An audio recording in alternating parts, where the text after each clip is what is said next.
Today we'll be learning Daf Memches Amud Aleph, and we will start at the bottom of Daf Mem Zayin Amud Beis.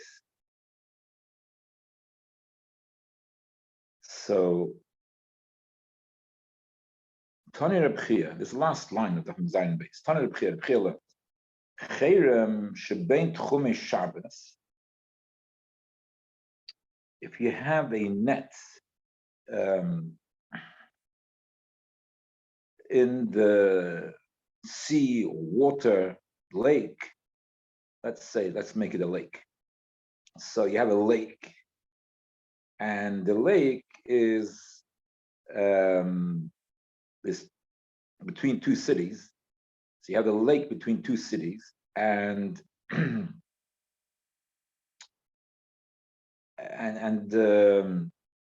lake, or maybe a river, we'll soon see. But yeah, so let's imagine a few possible scenarios, and then you have where the tchum is. You actually have some sort of fence in the lake, the river, sea. You have a fence there in the water. So, but the fence is porous because it's made out of reeds. It's a fence of reeds. So cherem is like a net type of situation made from reeds. Okay, so you have the cherem ben tchumei Shabbos. So what is the issue? The issue is that the water, which is from one tchum, will go into the other tchum. Now, if we have water in a certain tchum, so the water belonged to the city, so to speak. So we had this machlokes whether chefze hefker koine shvisa or not. So do chafetzim which have no owner and there is no kavanah, are they koine shvisa? This is the tchum Shabbos where they belong. Now, if you will say that chefze hefker is koine shvisa, so when they are in the tchum Shabbos, so they belong to that city in which tchum they are in. So they belong to that city. So they belong to that city. So therefore, they're limited to the tchum Shabbos of the city.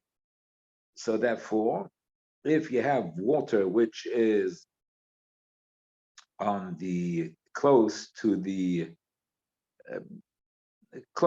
edge of the tchum, and there is no proper fencing or a fence made out of reeds with the area which is past the tchum, so then it could very well be that, and it's very likely the water will cross over the tchum. Now, if we're based on the opinion, which is a machlokes, but based on the opinion that chefze hefker is koine shvisa, so that means that the water which is on one end of the fence of reeds will end up in the going into the other side of the fence of reeds, and therefore it's outside the tchum. It's gone outside the tchum. So it's gone outside the tchum, so you can't move it more than daldanas. That means that somebody who draws water from that area, whether the heter or Shabbos or the Yom Tov, whatever it is, so he has somebody draws water from that area, he can't move it more than daldanas because that water has come from outside the tchum. It belongs to another tchum. So, Tani Reb Chia. Cherem shebein tchumei Shabbos, this mechitza, this net mechitza from the net made of reed. So if it's and that is at the dividing line between the two tchumen or whatever, between the two tchumen. Yes, let's say the dividing line between the two tchumen of Shabbos. Sorich mechitza shel barzel afsikai. So you need the metal mechitza to be mafsikit, because otherwise the water which on one side of the mechitza would have been erev Shabbos ben hashmoshes on the other side of the mechitza, and therefore it's right now outside the tchum, so you cannot carry it more than 4 hours. If you provide the mechitza shel barzel, so then you know the water on each side of the mechitza shel barzel that's the water which belongs there, and therefore you'll be able to carry it within the whole city limits. So he laughed, smiled, laughed about such a psak. So the Gemara says, "My time Why is Rabbi smiling, laughing? Let's say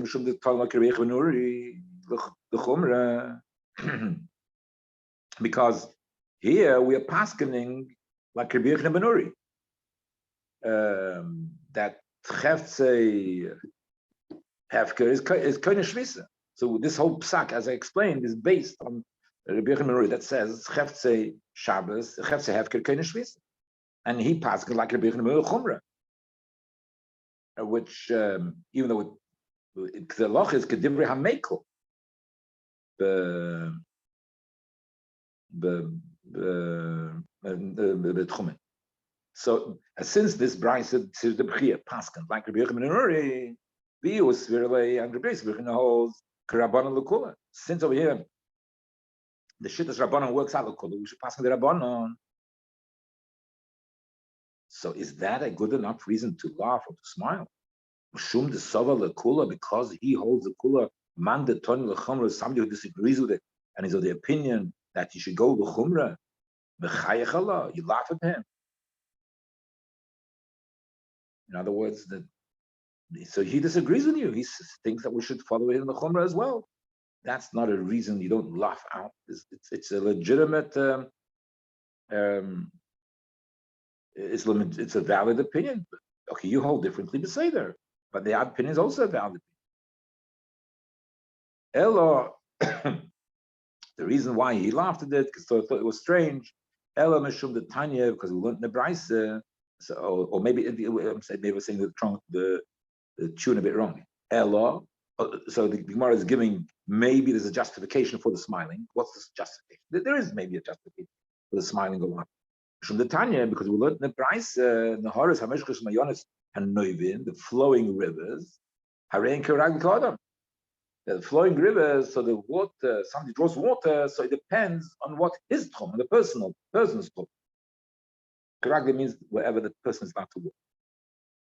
So the Naharis, which are flowing, so the tchum, so once the person picks up the water from the Nahar, he can take it wherever he's permitted to go, because the Nahar, the water Nahar, is not kind of shvisa. Even the Manda Omar, Chefze Hefker kind of shvisa. Even the Manda Omar Chefze Hefker kind of shvisa. The water in the Nahar is not kind of shvisa. Why? Because they're not resting; it's constantly flowing. Since it's not constantly flowing, so it was never kind of shvisa. It was on the move the whole time. So since it's on the move the whole time, it's never kind of shvisa. And therefore, according to everybody, the person who picks it up can take it according to his own tchum. So maybe that's the reason why I smile, but that also doesn't justify smiling. Why? The deal with the maybe it's not a flowing river or whatever. This is like a lake, or a lake which is mechunosim, which is surrounded and it's not flowing water.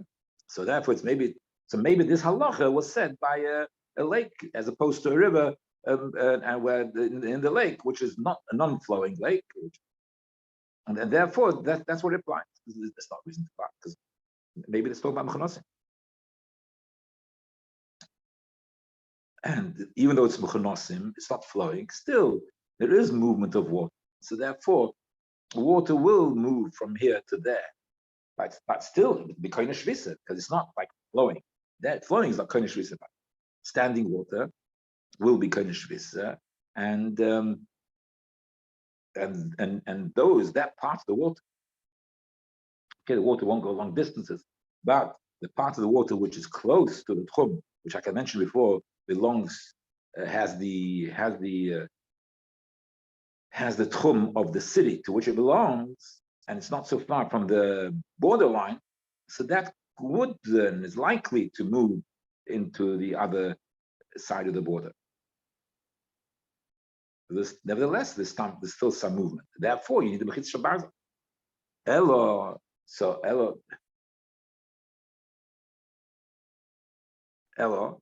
So like says the teretz. El mishum dekatoni mechitza shel barzel afsika.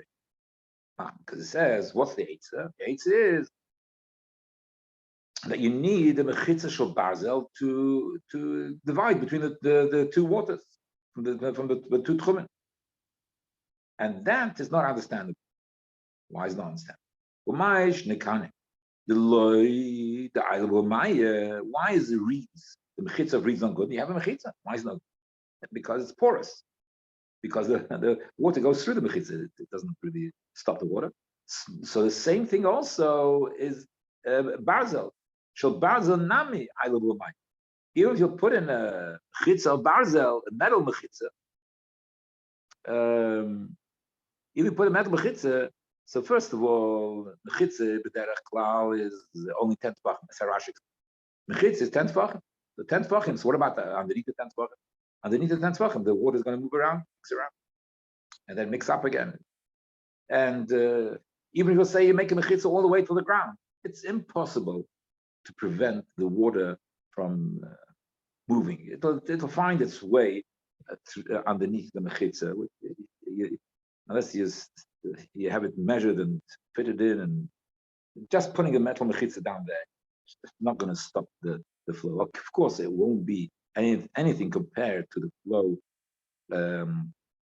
with a fence of reeds, but still the water will be mixing in the pipe. So that's what. So that's why he was laughing, because the takana is not a good takana making mechitza shel barzel. Elo v'dilmot tzorich ve'ema takana. So that's not a reason to smile and to laugh. Why? Because it means to say you need a metal mechitza. You need a metal mechitza, but practically it doesn't work, and therefore ve'ema takana, and therefore you can't use the water. Maybe that's the pshat. The Rabbi who's saying that, he doesn't mean you should not seriously saying you should go make a metal mechitza.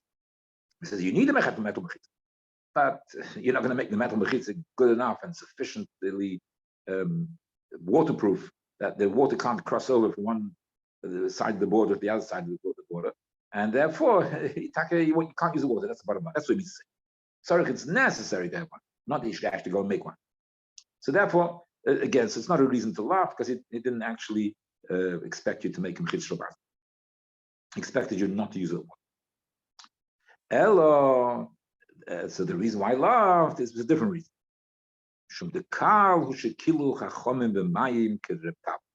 Chachamim by water they were makel, and like Reb Tavla said, the Reb Tavla asked Rab, mechitza tluya ma'u shetatir b'mechurba. That if you make a mechitza, but the mechitza doesn't reach the ground and doesn't reach even 3 tefachim from the ground, it's just hanging in the air. It's a churba.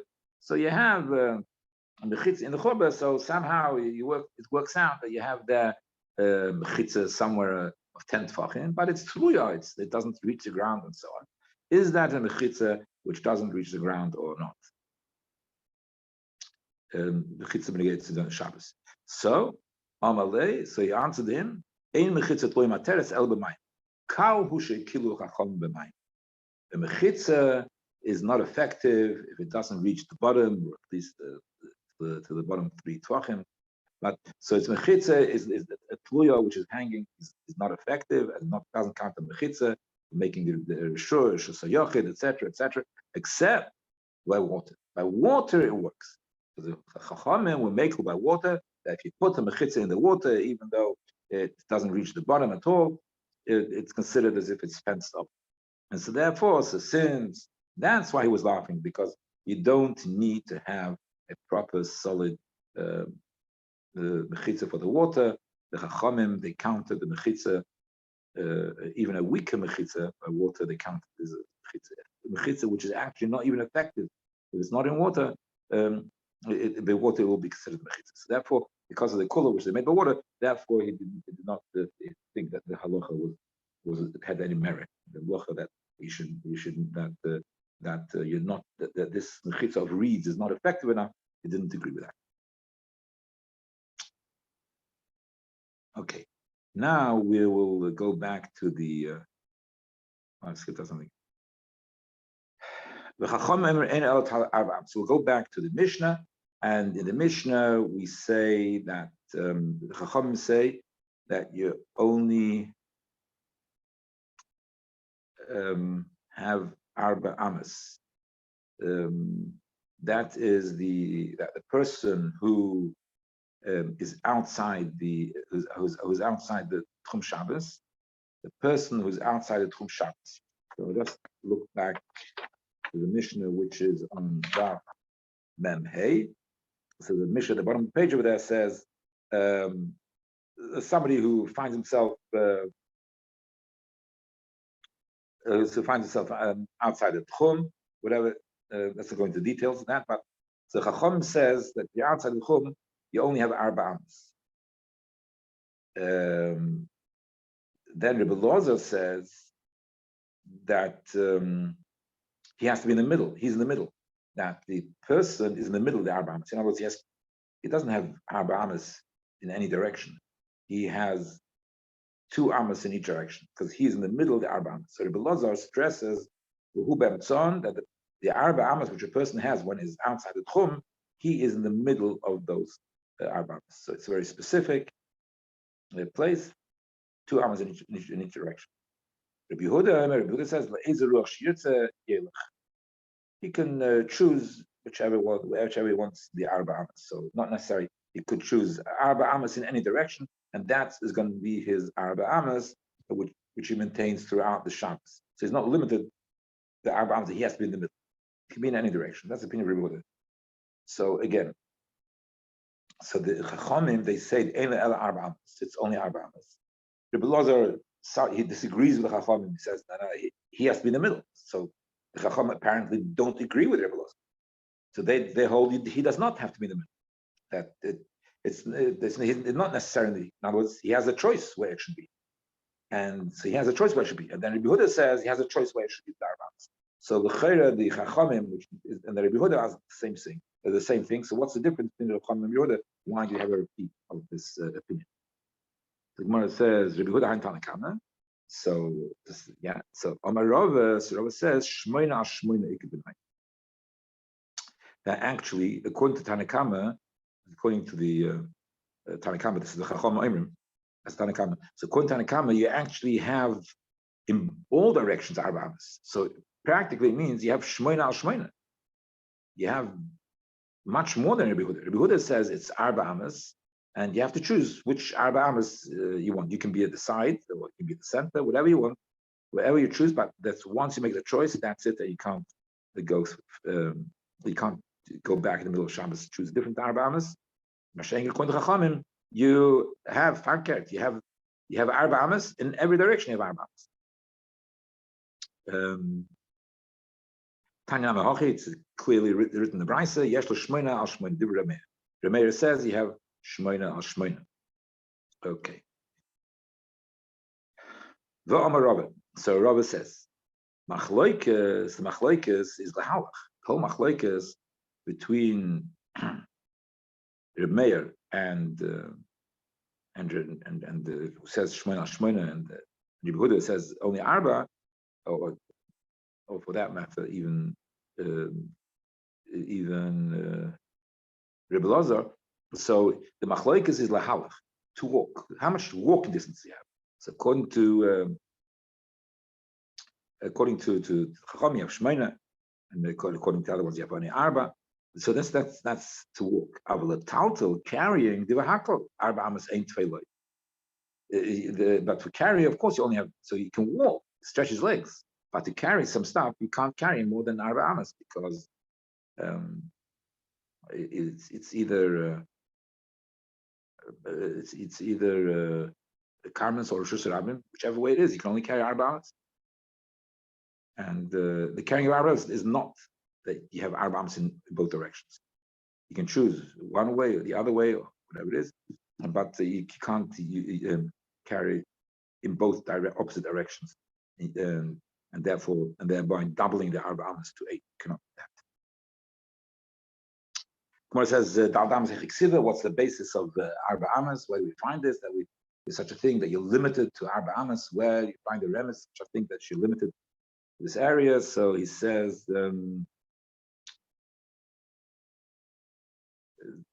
The Tanya will learn the Brisa. Where's it written? So the Shavu ish tachto. That's the pasuk. The pasuk says Shavu ish tachto. You should be in your place, sit in your place. Talking Shabbos there by the man. So good. So you have to stay in your place. So how much is your place? Your place gufei shalish amas. So your body is 3 amas when you lie down. So his body is 3 amas. The amo and then amo could have lifted the other raglov in order to stretch. He stretches his hands. If he stretches his hands, it will be above his head. If he stretches his hand above his head, it will be another amo. It will be the 4th amo. Divrei Meir. Sorry, this Rabbi says. Rabbi says gufei shalish amas, that the body is 3 amas when you lie down. The amo, another amo, he takes an item from his feet and puts it to his head. So when you take an item from which is next to your feet, under your feet, and you put it under your head, so you end up putting your feet above your head, and therefore it's 4 amas. My benayos, what's the machlekes? I mean, so every time both of them agree that you put the feet above the head. The hands above the head. They both agree, put your hand above the head. That's the basis of the measurement. So the Gemara says, arba amas mitzutzomis, whether it's mitzumtzim or not. Now, because when you stretch, it's actually a bit more arba amas than arba amas when you stretch your hands. So therefore, if you stretch your hands a bit more than arba amas, so therefore, so you take the arba amas, but it's also arba amas, but not mitzumtzim, not tight arba amas. So it's loose arba amas. It's a bit more. Whereas when you put the load, the stuff put above your head, so you don't fully stretch out your arms. You don't fully stretch out your arms. So therefore, it's a bit less. So it's the measurement then is arba amas mitzutzomis of tight arba amas, not stretched out arba amas. Later, Mashashir le brain. So Mashashir tells his son, when he comes to the papa, boy mine. Ask him this question, the following question. Arba amash omru. With that we say arba amas. The amad day avinale. That's depend on the person's the person's size of his amma, which means from the elbow till the tip of the top finger, from the elbow to the tip of the top finger. Is it a personal measure that so therefore a bigger person will have a bigger arba amas, even though it's above the measure of the standard. Or we're giving the amma, which was the standard amma, which was used for building Beis Hamikdash, and so is it the amma which is used for building the Mishkan that we measure the standard amma, or do we measure the amma depending on the size of the person's from elbow to from the person's personal amma? So im amalochna.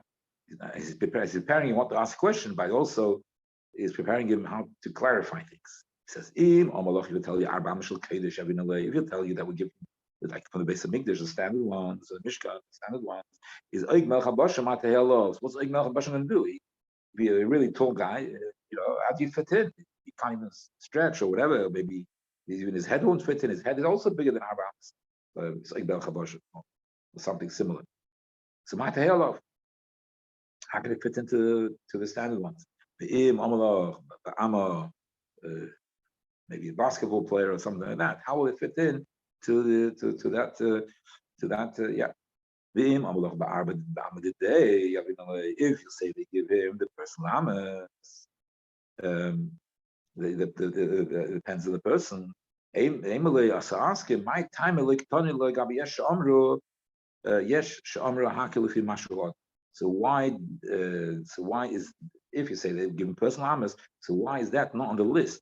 There is a Mishnah which gives a list of all the things which are dependent, the shurim which are dependent on what type, on the person himself, not on the standard shurim. So there is such a list. So how come that the Dalad Amas, negated Tchumen, is not included in that list? Okay, so so he said, so they probably answered him that it goes according to standard. So it goes according to personal amas. Goes according to personal amas. So he answered him, it's going to personal amas. So he asked him, oh, if it's personal amas, how come it's not mentioned in the list where those measurements would go according to whatever person it is? So he answered him, if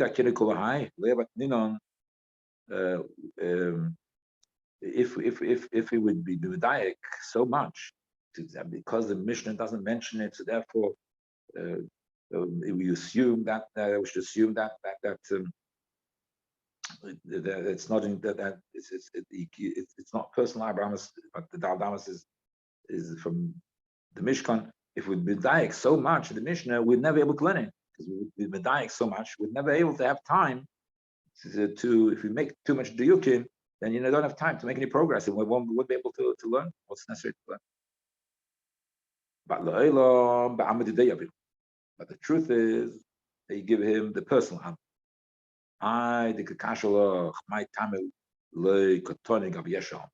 You had the question, how come it's not mentioned in that Mishnah? So he says because it's not clear, because it's not 100% always. It's not 100% always you go personal amas. Why?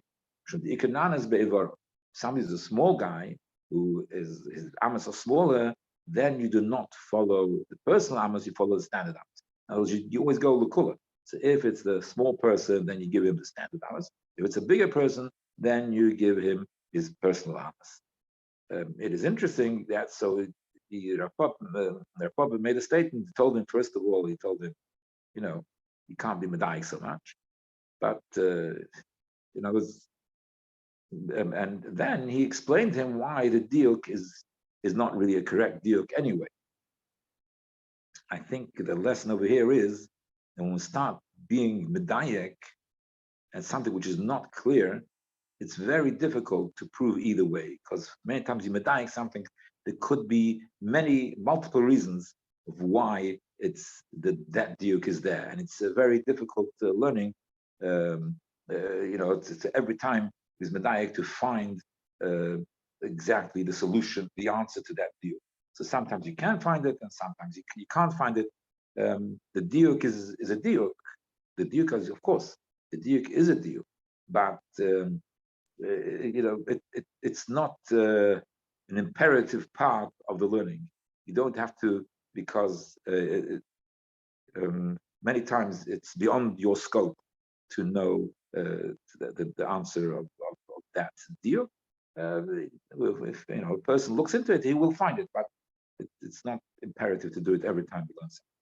I think that's the lesson which one can take out of this. Then just add, when you make diyukim are very fraught with difficulties, because there are many possible solutions to any particular diyuk. Okay. So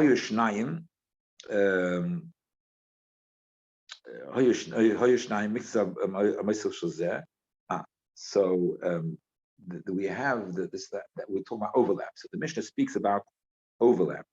If you have the daldanas, few people, you have three people, and the person in the center overlaps with the right, and the person to the center also overlaps with the left, but the right and the left do not overlap. So the center overlaps to the right, overlaps to the left, but the center one is, but the right and left do not overlap. So that it says that the person of the center can eat in the common area, in the overlapping area, together with the right.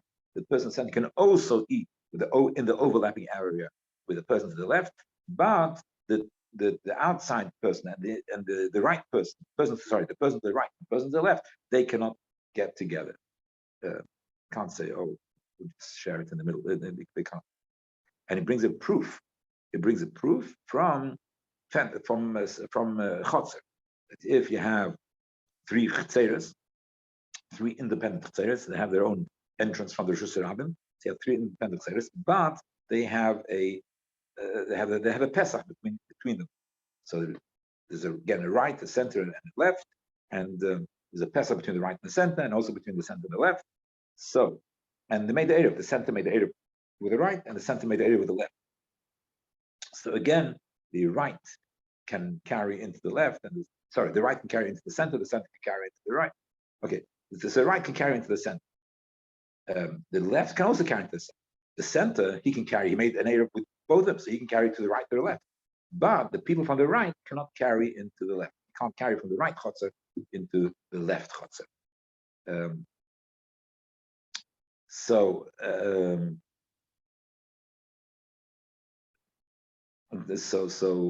Right. So that's the dogma. He brought this as a proof to his halacha. So the Gemara says, why does Reb Shimon say? Why did he bring this proof from and compare it to Chatzeres?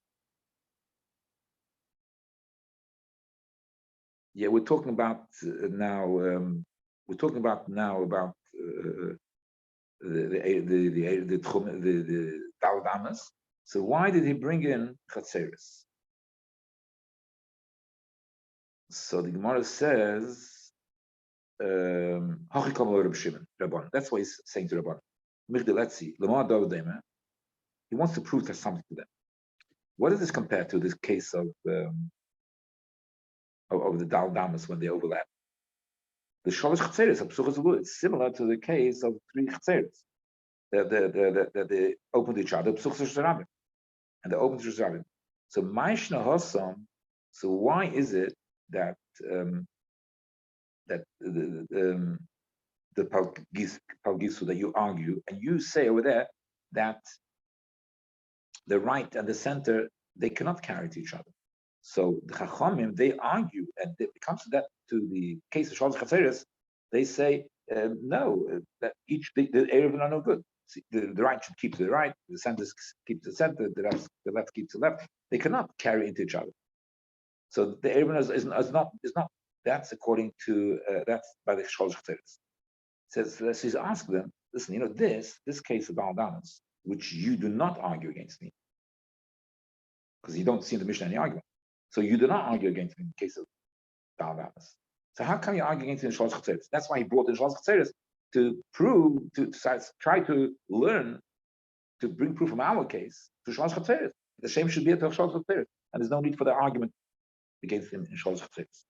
Let's do it inside. Why did you argue? He don't argue. So yeah, so he was trying to, like I said, he was trying to use this as to prove in that halacha as a basis to prove about the Rabbanan. It's a good raya. What Hosam Avshidi Yurim, Hochale Avshidi Yurim. It says, there's a lot of people. There's a lot of people. In the end, they'll end up carrying from the right one, from the right chotzer to the left chotzer, left chotzer. The 2 exterior chotzers will end up, because a lot of people, some people will be careful, some people won't be careful. In the end of the day, people will carry all the way through from the right to from the right to the left one, using the center as a middle part, the center chotzer. And Mashenkin here is just just the 3 of them. So it's only they'll be careful and they won't. There's no worry. So therefore, that we don't argue, and they agree with him that they can meet the people to the person at the center and the right can meet in their overlap. And the person at the center and the left one can meet in their overlap. We'll stop over here.